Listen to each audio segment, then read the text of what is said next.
పాకిస్తాన్కు భారత ప్రధానమంత్రి నరేంద్ర మోడీ ఫైనల్ వార్నింగ్ ఇచ్చారు. సోమవారం ఆపరేషన్ సింధూర్ ఆపరేషన్ తర్వాత తొలిసారి జాతిని ఉద్దేశించి ప్రసంగించారు. భారత బలగాలకు నా సెల్యూట్.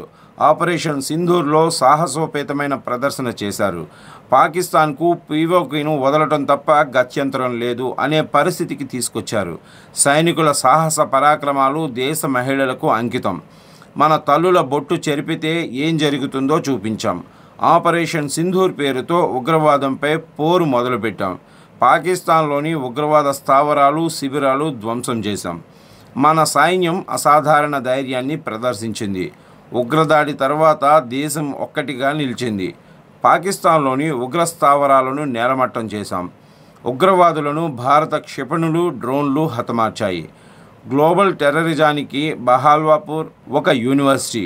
అలాంటి యూనివర్సిటీని కుప్పకూల్చాం. భారత చర్యలతో పాకిస్తాన్ నిరాశ నిస్పృహల్లో కూరుకుపోయింది. దాదాపు 100 మంది కరుడుగట్టిన ఉగ్రవాదులను మట్టుబెట్టాం. భారత్కు వ్యతిరేకంగా పాకిస్తాన్ ఉగ్రవాదాన్ని పెంచి పోషిస్తోంది. ఒకే ఒక్క దాడితో పాకిస్తాన్ బెంబేలెత్తిపోయింది. ఉగ్రవాదులను అంతం చేయాల్సిన పాకిస్తాన్ మనపై ఎదురుదాడి చేసింది.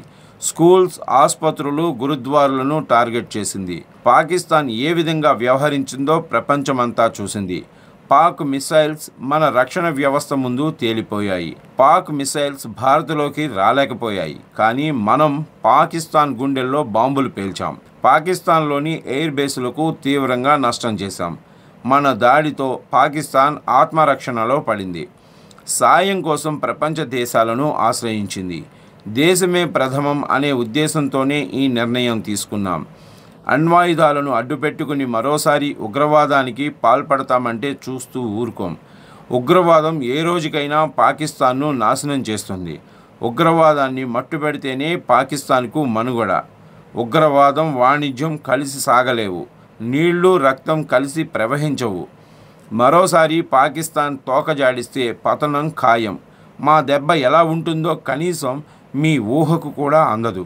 ఇదే ఫైనల్ వార్నింగ్. మా సహనాన్ని పరీక్షించొద్దు అని పాకిస్తాన్కు ప్రధాని మోడీ తీవ్ర హెచ్చరిక చేశారు.